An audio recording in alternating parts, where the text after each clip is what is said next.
featuring your distinguished host and certified financial planner, Bart Zandbergen. Welcome to our show of Dream Chasers and Wealth Makers. We are thrilled to be back in the studio today with a new episode of the Zandbergen Report.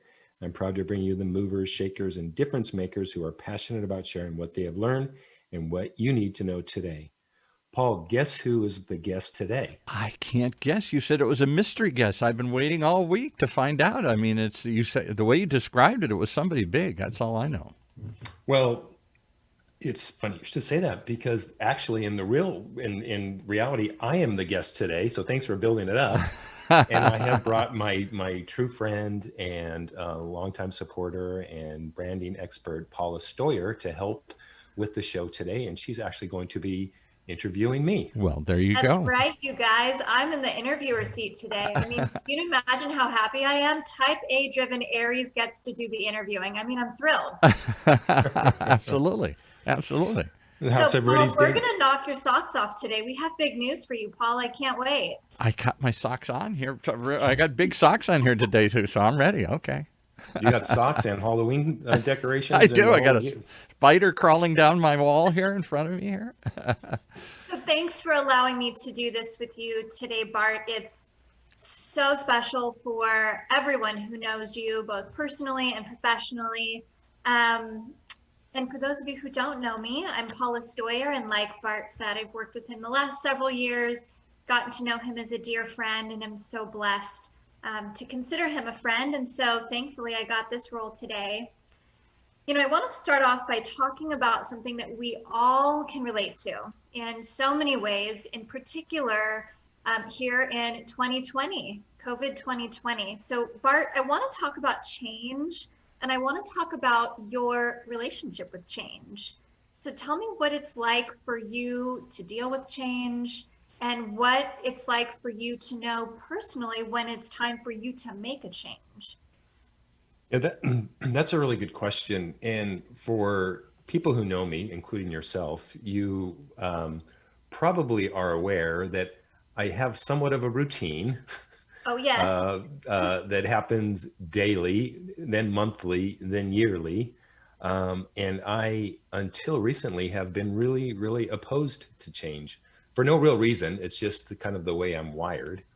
But 2020 has brought many, many things in our lives. I think we've all had to adjust and adapt, and included that in that has been changed. I mean, I think we all kind of changed how we work. I mean, look at us now. We're not in studio.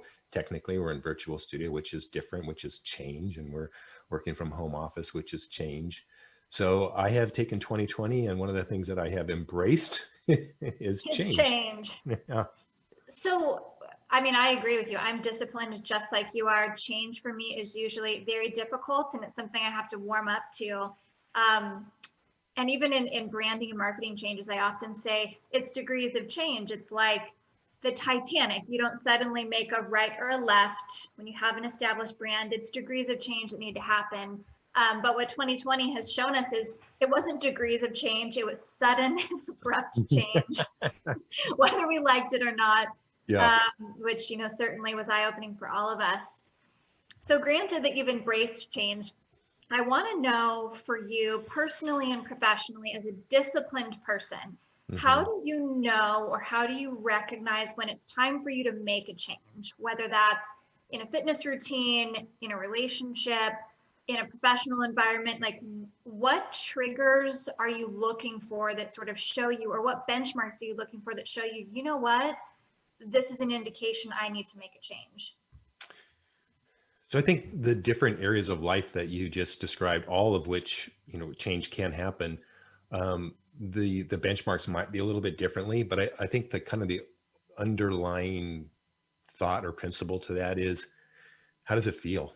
And that's, I've learned, you know, the older I get, to pay more attention to, I don't want to sound, it's going to sound corny, but pay more attention to my feelings, what's going on, you know, not just that day, but over time. If I wake up every day and let's start with the gym. If I go to the gym and I'm not getting a particular result that I'm looking for, you know, whatever the goal happens to be, you got to change something, right? I mean, you can't, you know, the old adage, you do the same thing, definition of insanity, you can do the same thing and expect different results. So that is something for change. But I think there's other areas of life. If you wake up and you realize, boy, it's a challenge to go to work today. Why is it a challenge? Is it, am I not happy? Is there something just doesn't feel right? So I think the kind of the underlying things, so there's the technical things like, hey, I'm not getting the results I need to change. But then more importantly, what I've really kind of grasped onto in 2020 is just something doesn't feel right. And why is that? And then perhaps I need to look at making a change.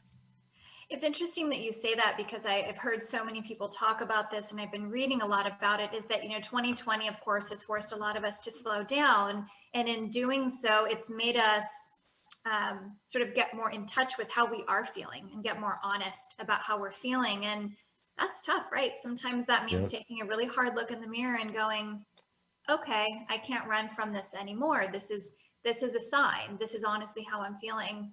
Right. But it doesn't make change easy, right? So with change, there's usually a lot of fear associated with that. And I like to look at fear as false evidence appearing real. Most of our fears never come true. Yeah. So talk to me about what that is like for you, because it's one thing to recognize you want to, or you need to make a change. And it's a whole different deal to look at fear and go, guess what? I'm going to get to the other side of this. Yeah. So honestly, that's probably has been one of the biggest hurdles for me with change is, oh my gosh, if I make this change, what's on the other side? Just to simplify here, what do I have to go through to get to the other side? And there's been a big part of my life where I just thought, you know what, the pain may not be worth getting, making the change that I need to change. And, could be a relationship, I think about that in my life, and, career changes. But I look at the fork in the road is, what will it look like? And what I've learned in 2020, and I think it really started in 2019, is that your definition of fear, I think, is really great. That, we don't know exactly what we're going to go through. We have expectations of what it's going to be. But what I really tried to focus on is what it's going to be like when I get to the other side. What's it going to be like when I leave that relationship and get into one that's great? What is it going to be like when I make big decisions, career decisions, and I can visualize how great it's going to be, and that's what fuels me to do any change that I might need to do. And that's the key, right? It's all of these things that you're visualizing. They're just on the other side of fear. Right. So, it takes a lot of courage. It takes a lot of dedication. It takes a lot of commitment, and I think it takes a lot of intention to get through that process, because even when you've decided it's time to make a change and you are working through the fear, I believe fear is something that in order to overcome, it requires an active practice. You don't just flip a switch and go, I'm done with fear. Right. It's an active practice. So with that being said, I'm here today in this seat because after many months, and lots of hard work on your part and the part of the collective team, you've made a huge change, which we finally just publicized today. And I am so proud of you. And I am so honored to be a part of the extended team. And for all of our listeners, if you haven't seen our post today, I couldn't be more moved to be the person to share with you that after almost 30 years in the career of wealth management, Bart Zandbergen has launched his own wealth management firm called the Zandbergen Group. Congratulations. I'm so happy. Thank you. Thank you. How are you feeling? News is out. People are talking. What is that like? So the feedback has been awesome. And the decision was something that needed to happen. And, I did face it initially with fear for all the reasons that I mentioned above. But knowing what it can look like on the other side and what I would be able to do for my clients, I knew it was the right thing to do. And having made the decision quite some time ago, I had conversations with the people closest to me, and a lot of feedback was, do it now. And you and I have had conversations for quite some time.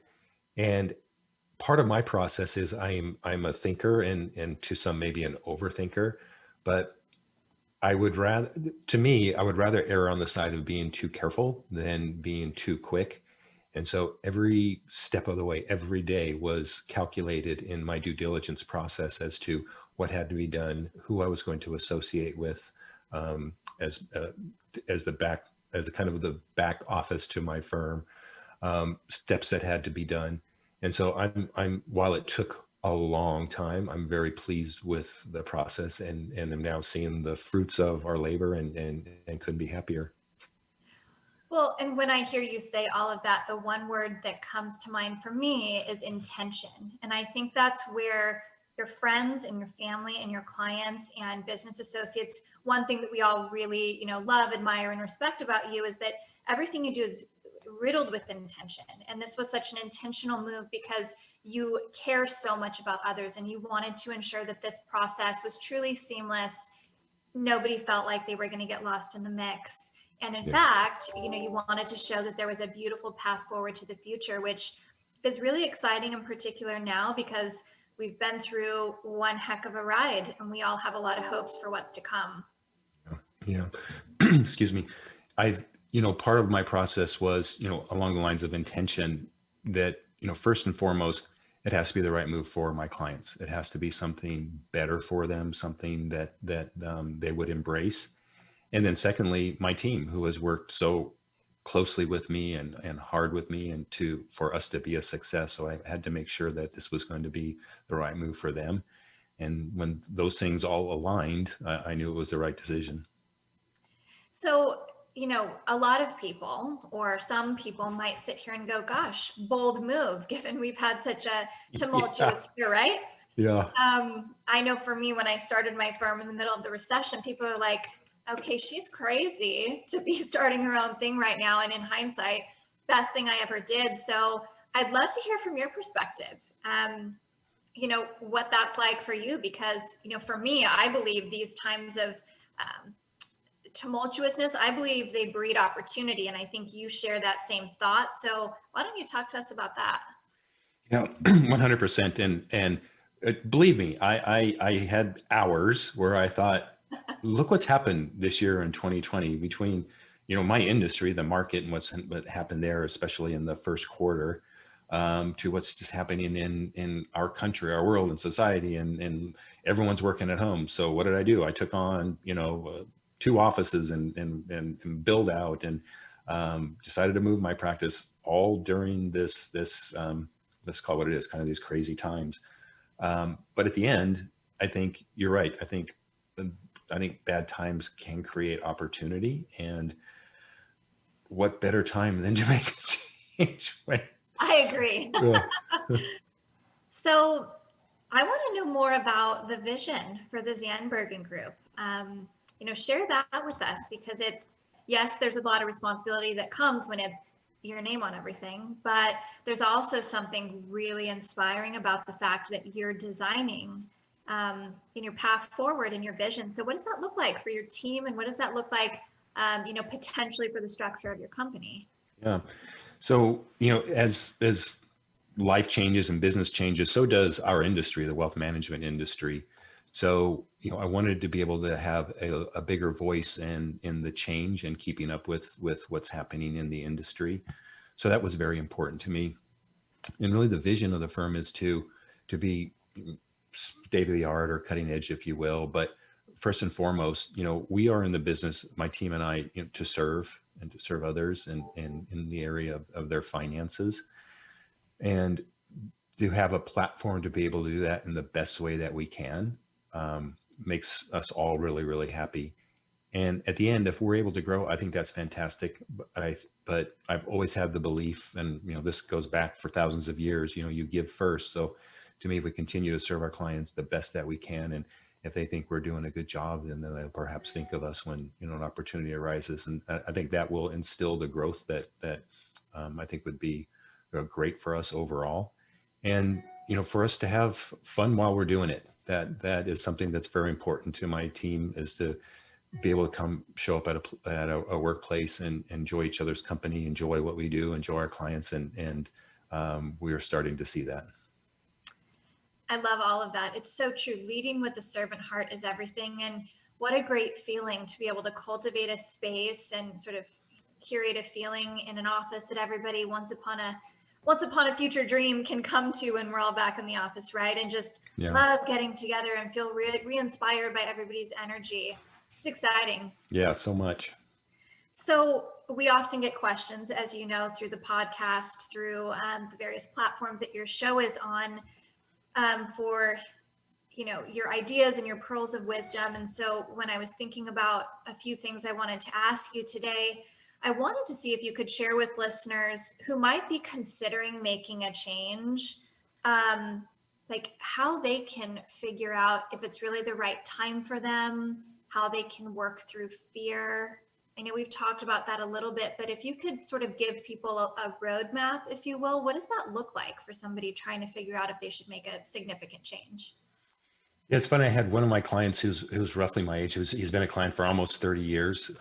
He's in the medical world and out of state. And he asked me that exact question. He goes, you've been doing this for a few years and you're getting, I almost hate to say it, you're getting on the latter end more than the beginning end. And he said, how did you come up with the decision to do something like this? Which is, let's face it, this is a pretty big decision for anyone in a career, and then in this career, and then to do it on towards the latter part of your career. Kind of vague, but I think you get the point.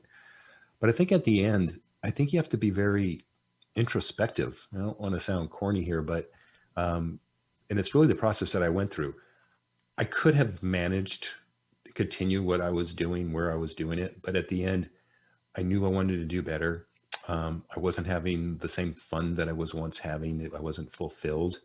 And I think it's those things that you really have to wake up. And to me, it's the early morning hours. I know you've gotten emails from me and from super early in the morning. Oh, yeah. Is when I do my best thinking. I'm a little more meditative at that time, and my mind is certainly the most active. So that's the time where I can really, really kind of focus. And it was during those times where I realized, well, this, if you really want to fulfill your life and your career the way that you want to, there's a change needed. Mm-hmm. So what would you tell yourself when you were at the 10-year mark in your wealth management career? Now being at 30 years, and you have 3 decades behind you, it's unbelievable to me. What would you have told yourself after the first decade that maybe you wished you had known? Yeah, those are tougher questions. And I'm thinking back, because I remember in my career, if you make it past 2 years, the dropout rate in this industry is like in the 90% within 2 years. Oh, wow. So if you make it past 2 years, you're probably going to make it. After 5 years, I thought, okay, I'm on my way. And at the 10-year mark is finally when I realized I've got this, right? This is, I'm going to do this. And so now almost at 30. Yeah. Different time, at my 10-year mark, I was, I had a lot more energy, say that. So, I was, the marketing aspect of the business was a lot greater than what I would do today. But I would just tell myself, just do kind of what I've just said earlier, just make sure every day that you're enjoying what you're doing. And at the end of the day, to me, and I know this sometimes sounds corny, but you got to put your clients first, make sure that they're best served and they're happy. Right. So now I'm dying. I've seen renderings of the new office, which will be located in Laguna Beach. And I am even more excited to, throw the open house party, hopefully for January 2021, social distancing, safe, nobody worry. But since nobody can see it right now and it's still under construction, can you share with us a little bit about what we can expect in the new space? Yeah, this is so fun. This is nothing, I've never designed my own house, and certainly not my own office for my own business. So it's a new venture and super, super exciting. And so along the lines of, what inspires you, what's going to make you happy. So we are creating an office with my wife, who is a informal designer who's helped out tremendously, calls it beachy chic. I don't even know if that's really a word. So it's going to be that style, obviously being near the beach, in Laguna Beach near the water. But the inside is going to be something, I think, pretty spectacular. So I really wanted to focus on openness, right? To the degree that we can. I know that there has to be some caveats for kind of this new world we live in. But by openness, I just wanted it to flow. And so, unlike I think most financial offices, we are going to have a reception slash lounge area that will have, among other things, a bar area that will have a professional espresso and coffee machine of all sorts. And I'm getting one of my team members barista trained. So we'll have that. There may or may not be adult beverages located somewhere inside with glasses. And then for those who know me and listen to the show, know that I am also a sommelier and have a fondness for wine. So there is going to be a rather large glass wine cabinet that's also located in the reception area that should make for some good times and good fun. I'm already torn. I can't decide if I want a glass of Vouv or if I want an espresso right now. Good news. I'm told, I just come visit you. That's right. And who says you can't do both? We start out with the espresso and move on. I agree. Life is short. Let's do both. Yeah, that's right. So talk to me about sort of the color palette in the space. Again, I've seen sneak peeks, but our listeners haven't. So describe like the textures and the colors. What does that look like? Yeah. Oh, this is fun. So the challenge here is I wanted to keep it as masculine as possible, and yet my team are all females, and clearly my wife is going to have the female influence. So what I did get was one of my favorite primary colors, which is gunmetal gray. Okay. So that's going to be somewhat, the accent. That's going to be the darker masculine colors, and it will be a washed white oak, I think, with a gray tone for the flooring. So it looks like no carpet at all. It's all going to be hardwood floor. And then variations of white, light gray, and then like a driftwood will be in the furniture and some of the trim. Oh, wow. Yeah. Okay, I didn't know the driftwood piece. That sounds beautiful. Yeah. Glass, for the most part, glass walls for the offices. I've just learned there's something really cool, and we're looking into it where for privacy, it takes nothing but pushing a button, and then your glass wall becomes fogged, so you can have the privacy, which is super cool. Yeah. Oh, that would be so unique if you had that. Yeah. No. Okay, I vote for the glass that changes into fog. Yeah, that's kind of cool, right? Yes, I love it. The other thing that one of my weak part areas is I have a fondness for sound and music, kind of an audiophile. And so there's going to be complete like surround sound and subwoofers and all that stuff around. Looks like Paul wants to add his 2 cents. I am my socks flew off about 10 minutes ago. Socks off. They flew right off my feet. Unbelievable. So only Bart takes lemons and turns them into lemonade here. We're all stuck at home. And in the meantime, he's going to use this downtime to design this cool new studio. Do you think it will add to your services? Will it inspire you to do other things, or it's just a cool place to come hang out?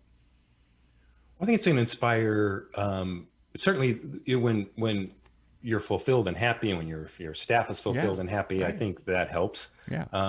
And I think it's going to be a great place for clients who may be getting tired of Zoom meetings to figure like, hey, I can go and see the ocean as well as have a coffee or a glass of wine. And I can watch the glass change I can watch the fog come in off the ocean, and I can watch the glass fog here. That's right. That's right. So I know we're coming up on time here, and I get to ask you your final thought question for a change. Whoa. Wow. Which this question is hard. When I wrote this out, knowing what the question was, I thought, I wonder what he will say, because there's so much you could say. So yeah. Let me ask you, in your 30-year career history, what is your ultimate lesson learned, if it's even possible for you to pinpoint it to one thing? Yeah. So I figured you were going to ask me that. So I did think about it for a little bit. And I go back to, this is kind of a life learned principle, and it does apply obviously to my career as well, is that there are no absolutes. Never say never, and never say always.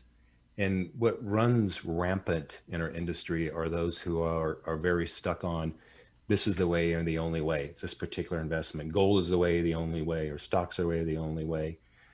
And then there are those who say, never do this. No, you should never buy life insurance. Whatever the thing is, it's either never or always.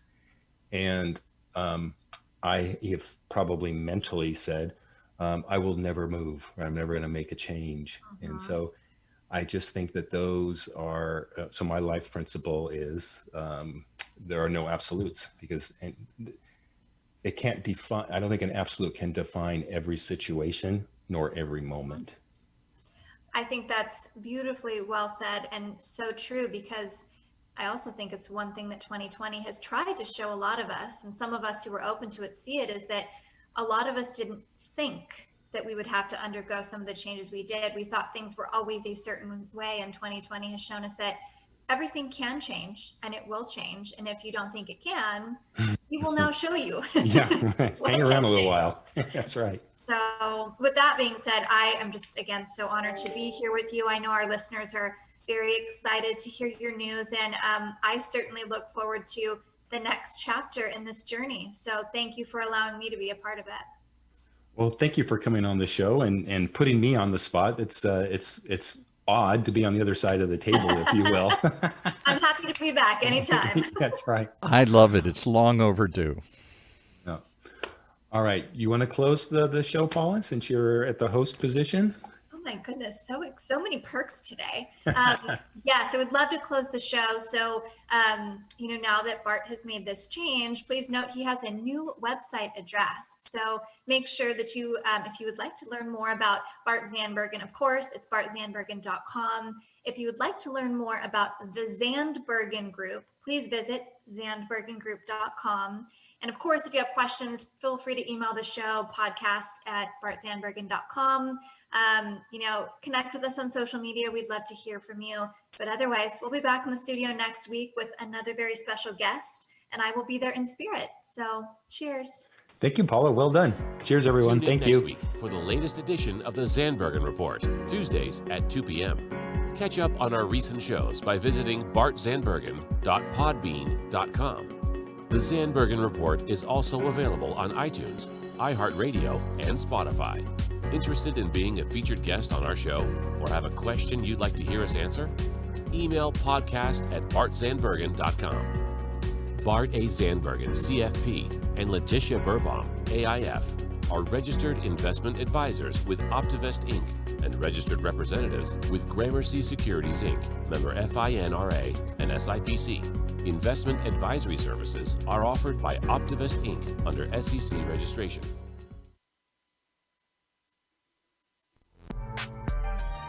Hey y'all, I'm Rima Gres, host of the Marketplace podcast, This is Uncomfortable. And on the show this week, having your best friend as your coworker is great, right? Being in business together at the same time that